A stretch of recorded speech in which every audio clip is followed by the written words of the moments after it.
Boa noite a todos, sejam bem-vindos. Então, que possamos aproveitar os momentos que temos pela frente, aproveitar a harmonia da casa. A prece já inundou de benefícios aqui o ambiente, então que possamos ser dignos deste amparo da espiritualidade amiga e, acima de tudo, possamos fazer uma reflexão saudável, uma reflexão útil à luz da mensagem edificadora do Divino Mestre Jesus. E para tanto, trago para a noite de hoje uma abordagem, uma análise a respeito do capítulo 20 do Evangelho segundo o Espiritismo, que tem como título Os Trabalhadores da Última Hora.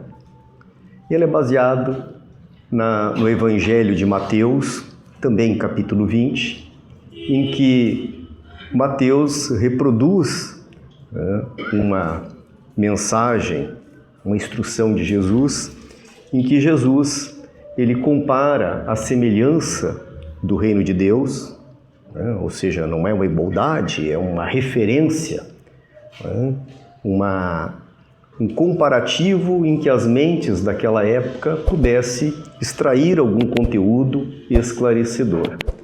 Antes de entrarmos propriamente na parábola, é sempre prudente que a gente se localize, a gente identifique, que a gente tenha uma noção mínima do que é uma parábola e por que Jesus falava por parábola. Certamente, Jesus, um espírito angelical, com a tarefa que foi confiada por Deus para tutelar este planeta chamado Terra, teria uma abordagem, uma linguagem muito mais enobrecedora, muito mais, digamos assim, fora do que o contexto daquela época pudesse absorver. Então Jesus, de uma forma didática, ele adequava a sua fala às mentes de então, espíritos ainda bastante infantis, com uma limitação cultural, muitos analfabetos. Alguns estudos remontam que naquela época menos de 5% da população daquele entorno sabiam ler, e diga-se de passagem, esse 5% era restrito aos governantes, aos sacerdotes, aos escribas, e a maioria do povo era completamente analfabeto. Pessoas muito simples, pequenos agricultores, coletores, pescadores. Então, a gente tem uma noção de como era difícil as pessoas entender uma mensagem de uma envergadura, ou seja, de um sentimento muito mais profundo que as simples palavras. Então, Jesus utilizava o contexto em que as pessoas se identificavam, conheciam. Então, era uma semente, era uma ovelha, era uma plantação, era um reino, era um governo. Ele usava esses exemplos para que as pessoas os indivíduos pudessem captar a mensagem. Além de tudo, a própria parábola em si, essas histórias muito simples, muito breves, permite que a gente faça reflexões ao longo do tempo à medida em que o nosso amadurecimento fosse acontecendo, como de fato estamos fazendo nos dias atuais, transcorridos mais de 2000 anos da mensagem de Jesus. Então, essa era a didática, era a forma pedagógica que Jesus usava para tentar passar a sua mensagem. Condições para fazer análises muitas mais profundas é inquestionável, pela figura maestra de Jesus. Mas temos que lembrar para quem ele estava falando. E sempre adequado também às condições da cultura de então, das práticas de então. Porque não havia como fazer comparativo com fatos, com coisas em que as pessoas desconheciam. Então Jesus, como é que ele poderia falar do reino de Deus? Com um comparativo que as pessoas tinham uma noção. Não, eu sei o que é um reino. Eu sei o que é uma vinha. Eu sei como é que tem que trabalhar numa vinha. Então, era nesta forma em que Jesus utilizou para nos deixar o seu legado. Algumas parábolas de mais simples compreensão, outras requer um pouquinho mais de dedicação para conseguirmos analisar. Então, voltando a esta parábola, Jesus diz que o reino de Deus é semelhante a um trabalhador que sai a aliciar, a contratar trabalhadores para a sua vinha. Saiu de madrugada, procurou alguns trabalhadores e combinou o pagamento. Uma moeda, um denário, pelo aquele dia de labor. E segue a parábola, dizendo que fez esta mesma prática na 3ª hora, na 6ª hora, na 9ª hora, na 11ª hora. Fomos chamando. Então chamou os primeiros, combinei um valor de uma moeda pelo dia de trabalho. Lá na 3ª hora, então se 1 hora de trabalho, começou às 6 da manhã, às 9 da manhã ele foi lá e procurou um outro grupo. Olha, estão dispostos a trabalhar? Estão dispostos. Vou pagar o que é justo. Veja que neste momento ele já não combinou o valor. Vou pagar o que é justo. E as pessoas foram. Ao ponto que lá na última hora, procurou alguns que estavam numa praça e disse, olha, por que estão aí sem fazer nada? E os trabalhadores disseram, porque ninguém nos procurou, ninguém nos aliciou.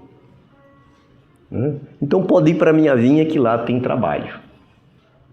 Então ao longo da jornada, ele foi captando trabalhadores em diversos momentos. Ao fim daquele dia de labor, chamou o seu imediato para que honrasse o pagamento. Chamou os que haviam chegado por último e pagou uma moeda, pagou um denário.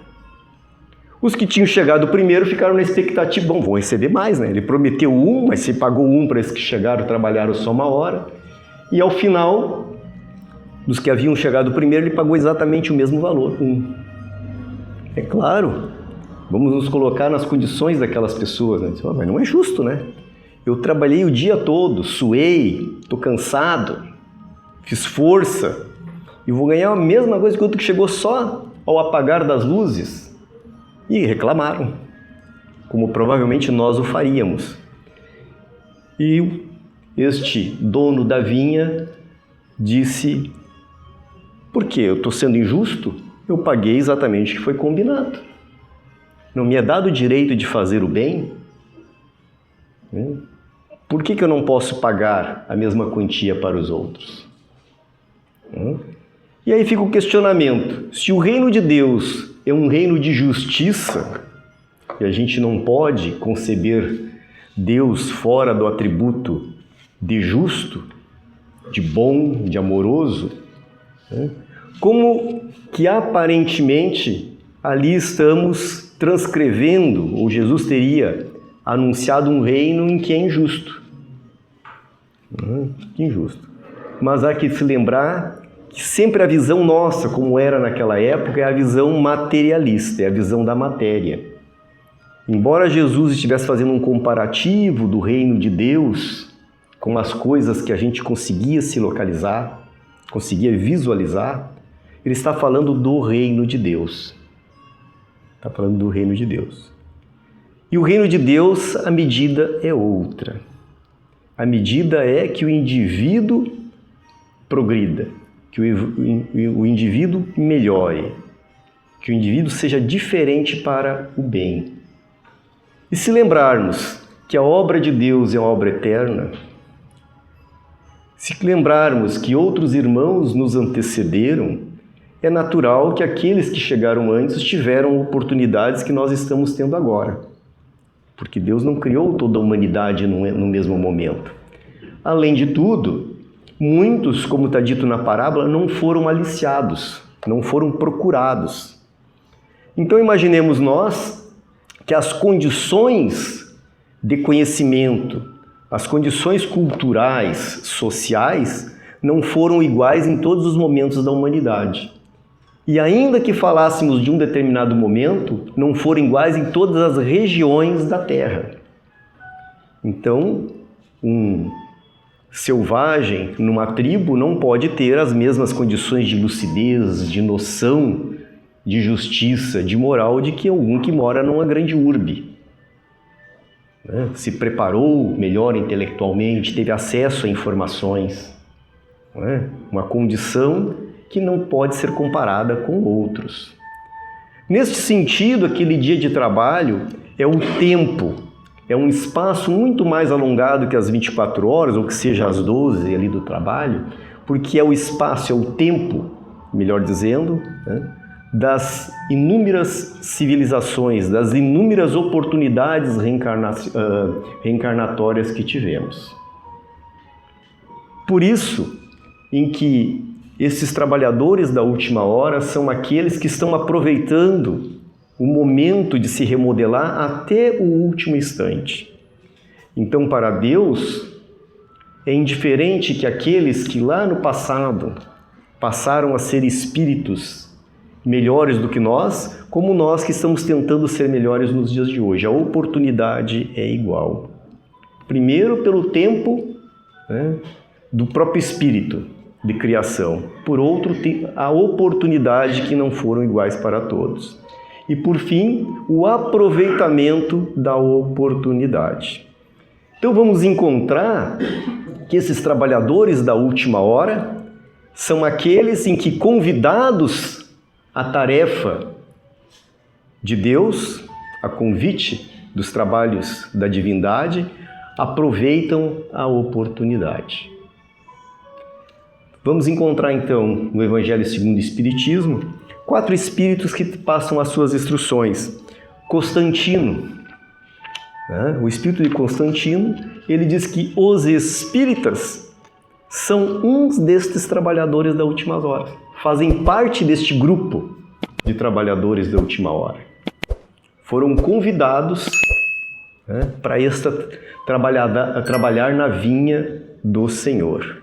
Né? Então ele está comparando o reino de Deus, então aquele dono da vinha, a gente podia dizer que Deus, o período, aquele tempo que temos para praticar a nossa evolução e quando somos convidados a um momento derradeiro de mudança. Vamos encontrar um outro, que esses trabalhadores da última hora, melhor, esses trabalhadores, os primeiros poderiam ser os profetas de antigamente, tempo de Moisés. Todos aqueles, né, que trabalharam pela evolução da Terra, trabalharam em benefício da Terra. Já o Erastus, o terceiro espírito que manda, que encaminha a sua instrução, diz que são os espíritas e os adeptos do espiritismo, né? Mas também todos aqueles de boa fé, aqueles que têm noção da sua inferioridade e que trabalham para melhorar, trabalham pela consolação, trabalham pela fraternidade e trabalham pela fé. Melhor, pela paz. São os trabalhadores. Por isso que ele diz que muitos são os chamados, mas poucos são os escolhidos. Porque a gente pode ser trabalhado, ser convidado para esta vinha, para esse labor de Deus, mas podemos fazer corpo mole. Podemos não querer trabalhar, podemos nos rebelar, podemos não aproveitar a oportunidade. E diz, aí, dentro dessa instrução do Espírito, ele mesmo faz uma pergunta e responde. Ele diz assim, mas se muitos são os chamados no Espiritismo e ainda se extraviam, como que nós vamos reconhecer, aquele que está no caminho da verdade? Daí ele vai dizer, ele mesmo responde, pela verdadeira caridade, pelo desinteresse pessoal, e pelo triunfo em seus princípios. Vamos reler de novo. Pela verdadeira caridade, pelo desinteresse pessoal, e pelos triunfos em seus princípios. Claro, meus irmãos, que não temos a exclusividade de ser os trabalhadores da última hora. Mas lembra que ele está se dirigindo aos espíritas, então é natural que ele nos chame a atenção para a nossa responsabilidade. Mas está dito antes que os trabalhadores da última hora executam o seu labor em todas as instâncias da Terra, em todos os sentidos. em outras religiões, através da ciência, através de lideranças, através de boas ideias, de literaturas edificantes, né? Em tudo que propiciam, aqueles que trabalham pela paz, aqueles que, mesmo não tendo uma crença, né, uma crença aberta, uma convicção de fé, trabalham como cristãos, levando a fraternidade, levando a caridade, né, fazendo a benesse dentro das suas possibilidades. Então a gente não quer ter a exclusividade como de fato não temos, mas para lembrarmos que, segundo as instruções, nós fizemos parte deste rol. Não é só aqueles que estão à frente da doutrina espírita, os trabalhadores, é aqueles que se sensibilizam com a mensagem de Jesus, com a mensagem de renovação, aqueles que sabem da necessidade de se reformular, aqueles que sabem que a existência não acaba com a nossa existência corporal, que tem a noção que a verdadeira vida é a vida espiritual, né? Que tem a noção que estamos aqui para sair melhor desta do que quando aqui chegamos. Então, estes que têm essa sensibilidade, que têm essa noção mínima, por conseguinte, passa a ter uma responsabilidade consigo mesmo. Então vejam que o último espírito, o espírito de verdade, ele diz, né, já uma informação que os outros três não haviam comentado. Ele diz assim: atingiste o tempo de maturidade da humanidade. Então nós atingimos o tempo de maturidade da humanidade. Felizes aqueles que tiveram trabalhando na seara do Senhor. Os que calaram os ciúmes, os desvarios, as discórdias, felizes estes.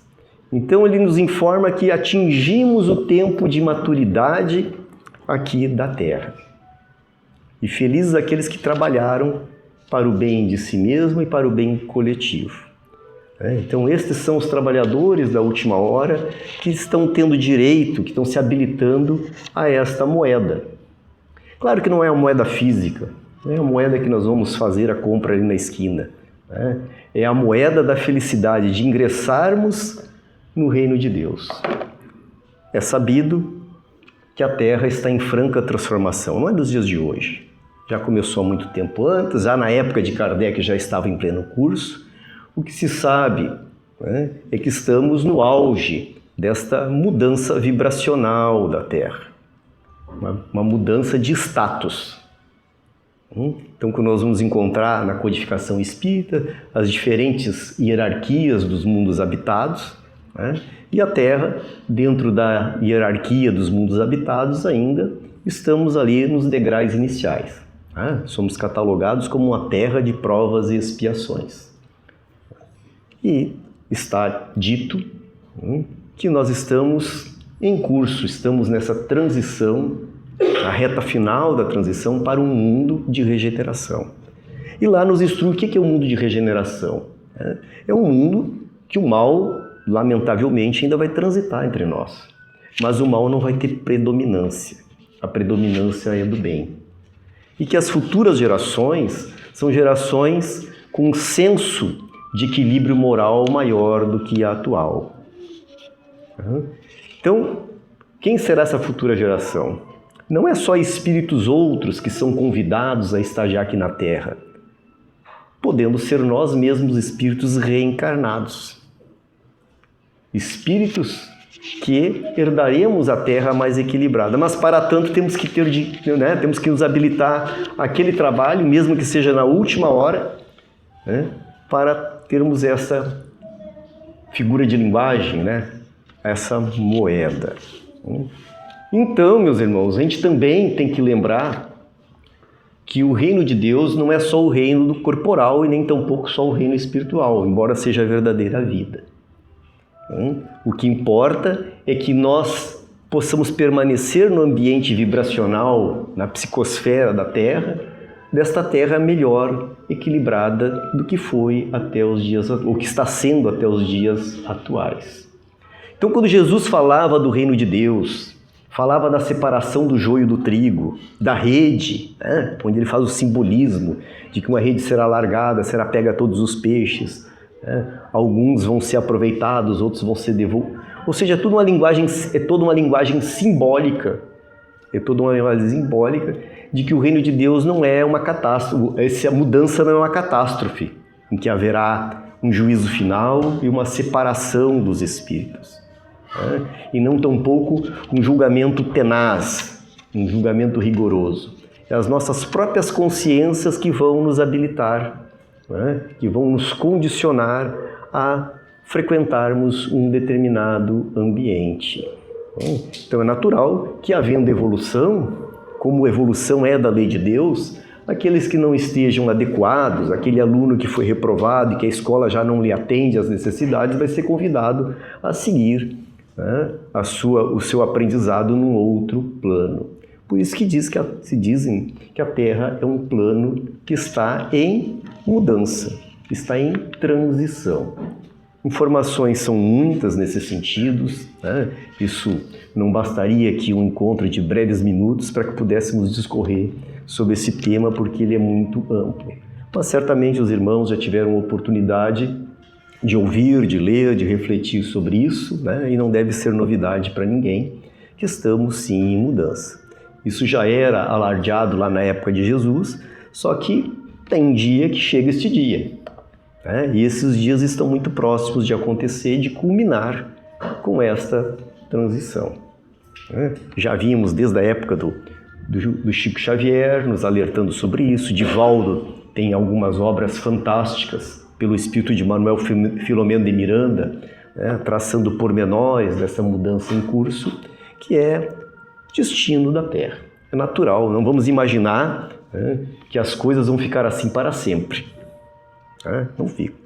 É a primeira vez que isso acontece? É óbvio que não. Nós já saímos de mundos primitivos para mundos de provas e expiações. Agora vamos ter um degrau a mais na nossa evolução. Agora, quem evolui é a Terra? Não. Quem evolui são os habitantes da Terra. Porque os habitantes da Terra, que de dentro para fora vão expandir esta mudança. Então, quando se fala de uma mudança vibracional da Terra, nós estamos falando de uma mudança vibracional condizente com a mudança vibracional dos seus habitantes encarnados e desencarnados. Então, o trabalho não está concluído, mas está chegando na hora final. Este simbolismo trazido por Jesus. E Jesus, ele já tinha mencionado em outro episódio, que é a parábola do festim de bodas, do festim de núpcias, festa de casamento, numa linguagem mais adequada aos tempos de agora. Muitas traduções tivemos do Evangelho, e alguns falam lá de festim de bodas, de núpcias, o grande banquete, enfim. Mas a tradução leva, que era uma festa de casamento. E mais uma vez Jesus começa dizendo: o reino de Deus se assemelha, olha, comparando de novo o reino de Deus. O reino de Deus se assemelha a um rei. Estava preparando a festa de casamento de seu filho. E pede aos seus imediatos, aos seus serviçais, que fossem levar o convite aos convidados. Os primeiros convidados que receberam o convite se negaram a comparecer. Ele manda seus servos convidar outros. Estes trucidam, matam os emissários do rei. Aí o rei manda convidar qualquer um que estivesse pela rua, pelas praças, enfim, o que fazem. Ao chegar o rei na mesa da festa, vê que um homem estava sem a túnica nupcial e diz: como ele estava ali sem a túnica nupcial? Pediu que ele fosse retirado, e que fosse colocado para as trevas exteriores, onde haveria prantos e ranger de dentes. Mais uma vez é intrigante, né? Mas o reino dos céus se assemelha a isso, mas que dificuldade para alguém ir numa festa. Porque normalmente festa, se a gente fizer uma festa aqui e tiver a porta aberta, alguém que está passando na rua vai querer entrar. Quem é que nunca viu falar dos penetras, né? Vai acontecer. E lá naquela época as pessoas relutavam para ir numa festa. Não tem sentido, né? E ainda por fim, aqueles que vão, chega o rei e diz assim, convidou. Diz, mas tu não está adequadamente vestido, não está com traje que está no convite.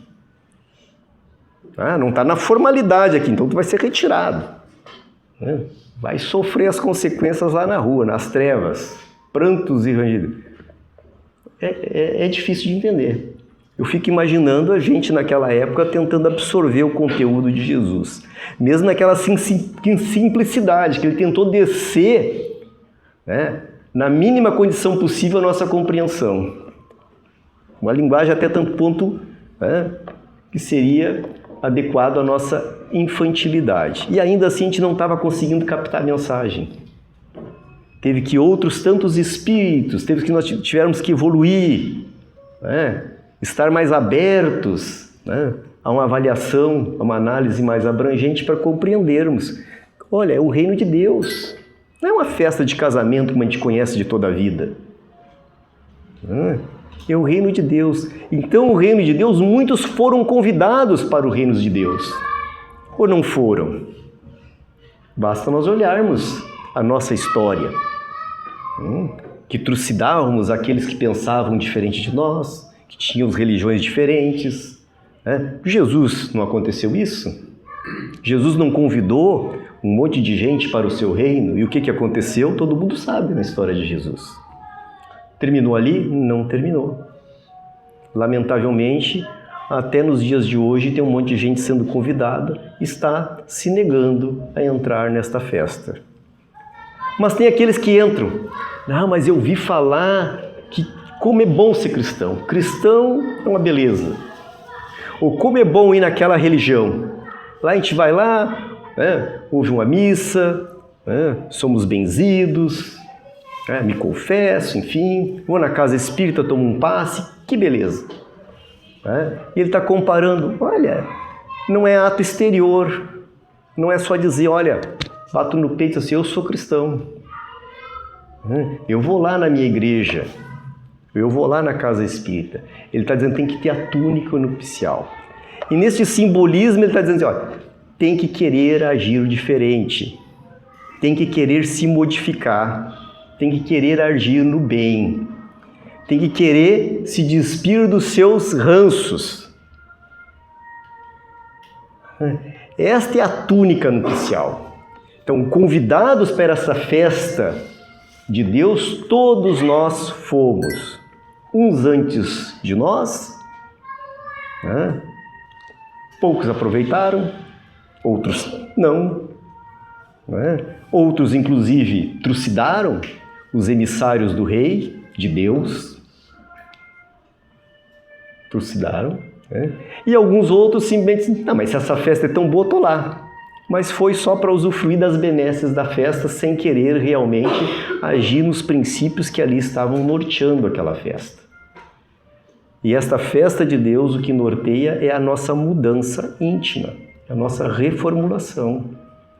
Então, neste mundo novo, este mundo de regeneração, não vão ser de espíritos tudo ajustadinho, até porque está aí.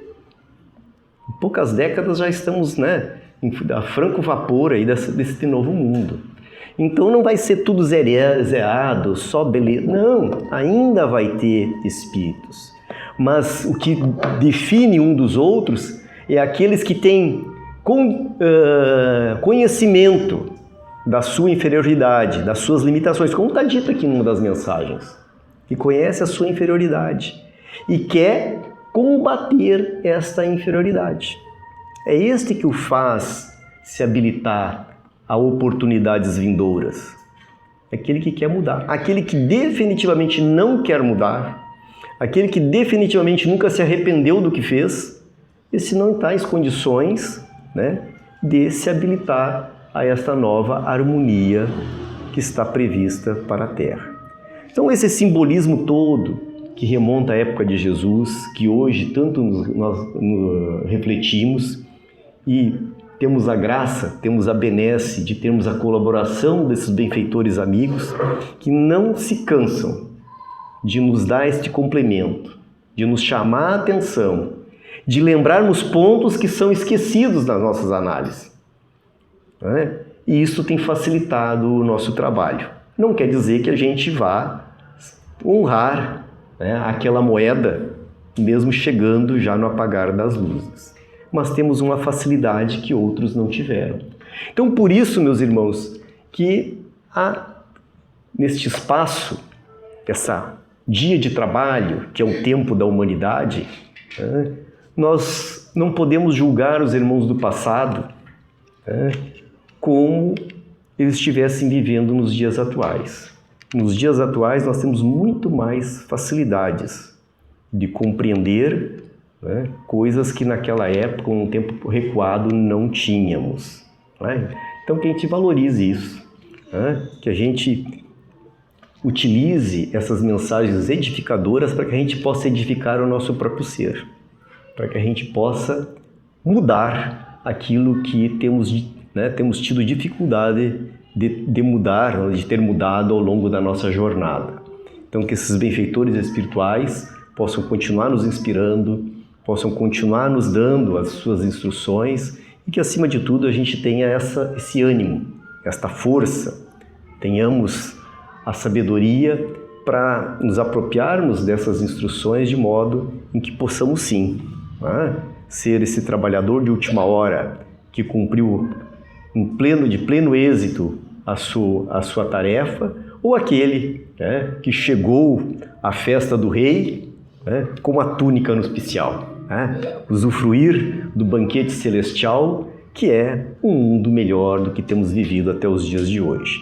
Então que possamos sim, nós como adepto do Espiritismo, ou como espíritas, como está dito aqui, né, aquele que simpatiza, aquele que é adepto, aquele que, né, já está um pouquinho, né, mais avançado, né, dentro da doutrina espírita, enfim, né, aqui não estamos para fazer comparativo desta forma, mas para dizer que todo aquele que tem essas luzes trazidas pelos benfeitores espirituais, possamos então, sim, ser esse trabalhador exitoso, né? Possamos ser este para usufruir deste banquete e que possamos usufruir de um mundo melhor.